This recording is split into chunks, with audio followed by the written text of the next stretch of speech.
Electricity part 2 শুরু করছি। প্রথম question, inside charge metallic spare the electric field. একটা ফাঁপাগুলোকের ভেতর ইলেকট্রিক ফিল্ডের মানটা 0 হবে, কিন্তু তড়িৎ বিভবের মানটা কনস্ট্যান্ট হবে। 2 নম্বর question, a DC equivalent circuit is derived from the original circuit by opening all. Opening all মানে হচ্ছে একটা মুক্ত বর্তনী, এই হিসাবে ধরতে পারি। কোন ক্ষেত্রে? ক্যাপাসিটার কানেক্ট করলে। কি করলে? ক্যাপাসিটার। কারণ ক্যাপাসিটারে দুটো পাতের মধ্যে কোনো আধানের সঞ্চালন হয় না, অর্থাৎ ইলেকট্রনের ফ্লো হয় না। ক্যাপাসিটারের দুটো পাতের মধ্যে যে তড়িৎ প্রবাহ ঘটে সেটা ডিসপ্লেসমেন্ট কারেন্ট বা ভংস প্রবাহ বলি। ওখানে কোনো ইলেকট্রনের ফ্লো হয় না। 3 নম্বর question, electric flux in a electric field E through a small area ds is given by. একটা ক্লোজ সার্কিটের মধ্য দিয়ে তড়িৎ ফ্লাক্সের মানটা কত? ফাই সমান ই ডট ds বলি। ক্লোজ সার্কিটের ক্ষেত্রে কত হবে? E dot ds, close integral E dot ds। তারপরে কোশ্চেন কি আছে, if a charge Q is placed at the centre of a cubical box, এখানে ছবি দিয়েছি, the value of total flux that is coming out will be, মানে একটা কিউবের ভেতরে সেন্টারে একটা আধান রাখা আছে, এই 6টা তলের মধ্যে অতিক্রান্ত টোটাল ফ্লাক্স কত হবে? কিউ বাই এপসাইলন হবে। এটা একটা হয়। আবার যদি একটা শীর্ষবিন্দুতে থাকলে এক একটা total flux Q by epsilon হবে। আর ভেতরে যদি থাকতো তাহলে এক একটা তলের মধ্যে অতিক্রান্ত ফ্লাক্স হতো 6 দিয়ে ভাগ করতাম। কত দিয়ে ভাগ করতাম? 6 দিয়ে ভাগ করতাম, এরকম ভাবে। আবার একটা শীর্ষবিন্দুতে থাকলে আধান, তাহলে এক একটা কিউবের মধ্য দিয়ে অতিক্রান্ত ফ্লাক্স কত হবে? এই আধানটাকে ঢাকতে গেলে নিচে 4টে এই কিউব লেগেছে, উপরে 4টে, 8টা লেগেছে। এক একটা কিউবের মধ্যে অতিক্রান্ত ফ্লাক্স কত হতো? কিউ বাই 8 এপসাইলন হতো।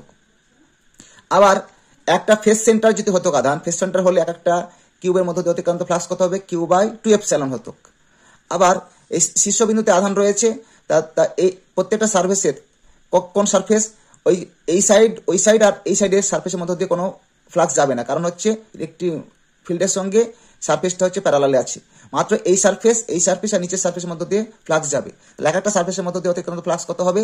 এই কিউ বাই 8 এপসাইলনকে আবার 3 দিয়ে ভাগ, কিউ বাই 24 এপসাইলন হবে। খুব ইম্পর্টেন্ট একটা পার্ট বললাম, এখানে অনেকগুলো পার্ট আছে। কিউ বাই এপসাইলন হলে ভেতরে আধান থাকলে টোটাল ফ্লাক্স হবে 6টা, 4 দেওয়াল 7 মেঝে, 6টা তলের মধ্যে টোটাল ফ্লাক্স হবে কিউ বাই এপসাইলন। এক একটা তলের মধ্যে অতিক্রম ফ্লাক্স হলে কত হবে? মিডিলে আধান থাকলে কিউ বাই 6 এপসাইলন। শীর্ষবিন্দুতে আধান থাকলে এই কিউবের মধ্যে অতিক্রম ফ্লাক্স কত? Q by 8 epsilon. এইভাবে বলি, যেগুলো বললাম এইখান থেকে একটা প্রশ্ন কিন্তু দিয়ে থাকে। 5 নম্বর question, the equivalent capacitance of the combination show the figure is. এখানে দেখো এ বিন্দু বলছি আর সাপোজ বি বিন্দু, এর মধ্যে ইকুইভ্যালেন্ট সার্কিট ক্যাপাসিটার কত হবে? এর শেষ প্রান্ত এই পয়েন্ট মানে এটাই বি পয়েন্ট, এই পয়েন্ট মানে এটা বি পয়েন্ট। এই সার্কিটে কোনো ফাংশন নেই, মানে এই ক্যাপাসিটারে কোনো ফাংশন নেই। ইকুইভ্যালেন্ট সার্কিট কি হবে? এ এবং বি বিন্দু সি কি সমবায়? সমান্তরাল সমবায়। আচ্ছা, সমান্তরাল সমবায় সার্কিটে ধারকত্ব হবে কত? C1 + C2 হয়ে যায়। C1 + C2 মানে C + C 2C। আর শ্রেণী সমবায়ে রেজিস্ট্যান্সের উল্টোটা হয়ে যায়, মনে রাখবে, রেজিস্ট্যান্সের উল্টোটা।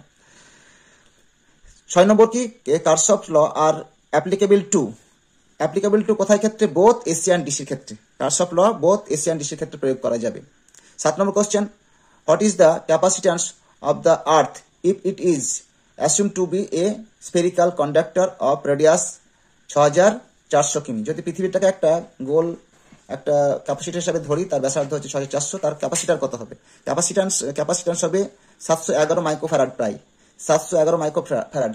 কোনো যন্ত্রের 1 ফ্যারাড ক্যাপাসিটার হয় না, কোনো যন্ত্রের 1 ফ্যারাড ক্যাপাসিটার হয় না, সব মাইক্রোফ্যারাড পিকোফ্যারাড আকারে হয় ক্যাপাসিট্যান্স। তারপরে 8 নম্বর কোশ্চেন কি আছে? 8 নম্বর question, the energy store in a volume of V electric field is half CV square হবে। হাফ সিভি স্কোয়ার, তাহলে হাফ এপসাইলন ভি ইন্ডিকেশন করলে ভি হয়ে যাবে square, half epsilon V square, total ভলিউমের ক্ষেত্রে, টোটাল আয়তনের। আর একক আয়তনে কত হবে? হাফ এপসাইলন স্কোয়ার হতো। হাফ এপসাইলন স্কোয়ার হলে একক আয়তনের শক্তি ঘনত্ব হতো। 9 নম্বর question, carbon resistor is available in resistance value ranging from. এখানে 4টে রেঞ্জিং দিয়ে দিয়েছে, এটা তো থাকে না, এটা থাকে না, এটা থাকে না। কার্বন রেজিস্ট্যান্স, হাই রেজিস্ট্যান্সের ক্ষেত্রে আমরা কার্বন রেজিস্ট্যান্স করে থাকি BB ROY, Great Britain, very good, wise, এই কালার কোডিং হয়, তোমাদের 12 বইও আছে। কার্বনকে হাই রেজিস্ট্যান্স হিসাবে আমরা নিতে পারি সার্কিটে, কারণ কার্বনটা কিছুটা অর্ধপরিবাহী, সমযোজী বন্ধন থাকে। কার্বন, সিলিকন, জার্মেনিয়াম এগুলো অর্ধপরিবাহী রূপে কাজ করে, তাই হাই রেজিস্ট্যান্স তৈরি করা যায়।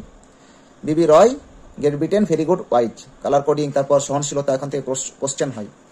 তোমার যদি থাকে সিলভার কালার থাকে তার 10% হবে, টলারেন্স হবে, সহনশীলতা 5, যে গোল্ডেন থাকলে 5%, কিছু না থাকলে কত হবে 20% ধরে নেব কালার কোডিং। চতুর্থ কালার কোডটা যেটা থাকবে, একটু 3টে কালার কোডের পরে একটু দূরে ডিস্টেন্সে যে চতুর্থ কালার কোডটা থাকবে। আচ্ছা, তারপর 10 নম্বর কোশ্চেন, একটু ভালো কোশ্চেন এটা থাকবে। 10 নম্বর কোশ্চেনটা পরীক্ষায় দেবে, দেখতে পাবে সবাই।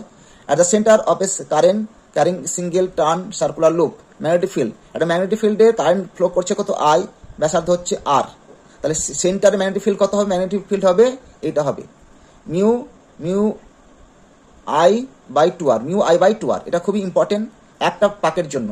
এন সংখ্যক পাক থাকতো, এই টোটালটাকে উপর দিয়ে এন দিয়ে গুণ করে দিতাম, তাহলে হয়ে যেত। এই একটা কোশ্চেন হয়, অসীম দৈর্ঘ্যের একটা অসীম দৈর্ঘ্যের একটা তার মধ্যে কারেন্ট ফ্লো করছে আই, সেখান থেকে লম্ব দূরত্ব আর দূরত্বে বি বিন্দুতে, লম্ব পজিশন বি বিন্দুতে ম্যাগনেটিক ফিল্ড কত হবে, তখন কত হবে, এই যে পার্টটা দেখছো না তার নিচে একটা পাই মাল্টিপ্লাই করবো। কি করে দেবো, পাই মাল্টিপ্লাই করবো। তাহলে অসীম দৈর্ঘ্যের রিজু তারের ক্ষেত্রে আই কারেন্ট ফ্লো হচ্ছে, তার আর দূরত্বে ম্যাগনেটিক ফিল্ড হবে, চুম্বক প্রবাহ ঘনত্ব বা আবেশ ঘনত্ব হবে বি, সেটা হবে এই যে একটা মনে রাখবে, সেখানে পাই গুণ হবে। সার্কুলার লুপের ক্ষেত্রে পাই আসবে না, মনে রাখবে সার্কুলার লুপ মানে পাই চলে আসতে পারবে না, সার্কুলার লুপের ক্ষেত্রে পাই আসবে না, পাই কেটে যাবে। আমরা করেছি তোমার হচ্ছে অ্যাম্পিয়ার সার্কুলার ল থেকে করেছি এই প্রমাণটা। তোমরা বৃত্ত মানে কি পাই থাকবে না, কিন্তু লম্বা তারের ক্ষেত্রে পাই টার্মটা একটা নিচে মাল্টিপ্লাই হয়ে যাবে, এই দুটো মনে রাখবে, তাহলেই হবে, উল্টোটা হবে। 11 নম্বর question, a bulb is stamped, একটা বাল্বের গায়ে একটা স্ট্যাম্প আছে, রেটিং দেওয়া আছে 60 watt, 240 volt, resistance when lighted by 240 volt is. আমরা জানি আর সমান ভি স্কোয়ার বাই পি, বা একটা হয়ে যায় আর ফর্মুলা হয় পি সমান আই স্কোয়ার আর, বা পি সমান ভি স্কোয়ার বাই আর। এখানে আর ক্যালকুলেশন করলে কত দাঁড়াবে, এখানে আর ক্যালকুলেশন করলে প্রায় আসবে 900, দেখে নেবে। আমি আইডিয়া করে বললাম, ক্যালকুলেটর হয়ে যাচ্ছে 6 0 0 কাটছে, 4 6 24, 4 4 16, হ্যাঁ 960 চলে আসবে, এটা আসবে।